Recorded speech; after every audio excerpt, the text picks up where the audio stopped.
සම්බන්ධතා ඇතුලේ ඔයා අතරමං වෙන තැනක් තමයි සම්බන්ධතාවයක් පටන් අරන් ටික දවසක් යනකොට කලින් හිටපු කෙනා නෙමෙයි ඉන්නේ. ඔයා හිතුවට වඩා ගොඩක් වෙනස් කෙනෙක්. මෙහෙම හිතමු. ඔයා ගැන කෙනෙක්ට ආකර්ෂණයක් ඇති වෙනවා. ඒ ආකර්ෂණය ඇතුලේ ඔයා වෙනුවෙන් ඕනම දෙයක් කරන්න පුළුවන් කියලා එයාට හිතෙනවා. ඒ වගේ වෙලාවක ඒ සම්බන්ධය නැති කරගන්න තියෙන බයට එයා එයාවම වෙනස් කෙනෙක් විදියට පෙන්වන්න උත්සාහ කරනවා. කොටින්ම ඔයා කැමති කෙනෙක් විදිහට එයා රඟපානවා. සම්බන්ධතාවයක මුල් අවදියේ හමු වෙද්දී ආශ්‍රය කරද්දී දෙන්නට තියෙන එකම අදහස් දෙන්නම එකම විදියයි කියලා හිතෙන සබඳතා ගොඩක් ටික කාලයක් යද්දී නොගැලපෙන තැනකටපත් වෙන්න මෙන්න මේ නිසයි. සමහර වෙලාවට එයා ඔයාව නැති වෙයි කියන බයට බොරු දේවල් කියලා මැදීම ආරක්ෂා කරගෙන ඇති. ඒ බොරු ඇතුලේ තියෙන්නේ ඔයාව එයාගේ කරගන්න ඇත්තටම තියෙන කැමැත්ත වෙන්න පුළුවන්. කාලයත් එක්ක තියෙන ආකර්ෂණය අඩු වෙනවා.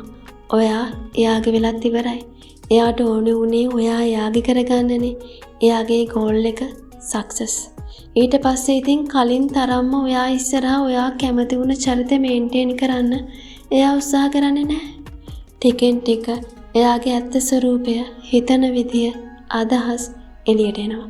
ඒ සිද්ධීන් ඔක්කොමත් එක්ක ඔයාලා දෙන්නටම තේරෙනවා ඔයාලගේ කෙමිස්ට්‍රි එකේ මොකක් හරි අවුලක් තියෙනවා කියන එක. සමහර විට එයා ඔයාට කිව්ව බොරු එකින් එක දැන් එළි වෙන්න පටන් අරන්. ගිය දේවල් කියපු වචන අපහු ගන්න බෑ. ඒ සිද්ධීන් ගැන ආයේ මතක් කළත් ඇයි බොරු කළේ කිය ඇහුවත් ඒවා නිකන් ටයිම් වෙස්ටින් වෙන වචන. ඒත් මිනිස්සු විදිහට කෙනෙක්ගේ හිතකට සැකයක් ආවොත් තමන් බැඳීම් ඇතුලේ රැවටිලා කියලා දැනුනොත් ඒ හැඟීමෙන් මිදලා හිත හදාගන්න හරිම අමාරුයි. මිනිස්සු කියන්න පුළුවන් ගැළපෙන අය නෑ ගලප ගන්න ඕනි කියලා. ඒ කොහොම කිව්වත් ඔයාට තව කෙනෙක් වෙනුවෙන් වෙනස් වෙන්න පුළුවන් සීමාවක් තියෙනවා. ඔයා වෙන කෙනෙක් වෙනුවෙන් සම්පූර්ණයෙන්ම වෙනස් වුණත් කාලයක් යද්දී ඒක ඔයාට එපා වෙනවා.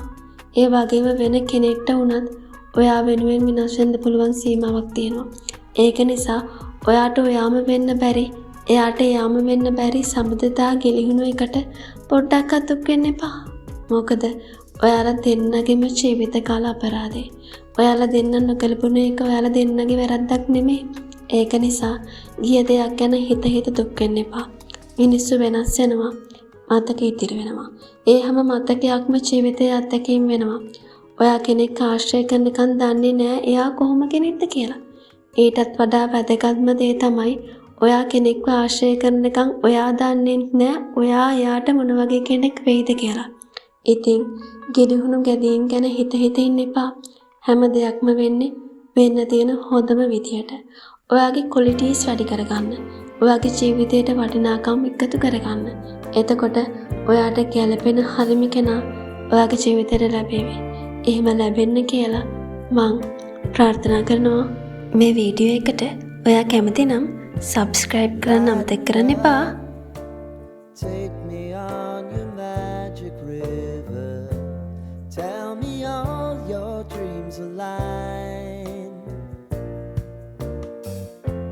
Sign me up and tell me about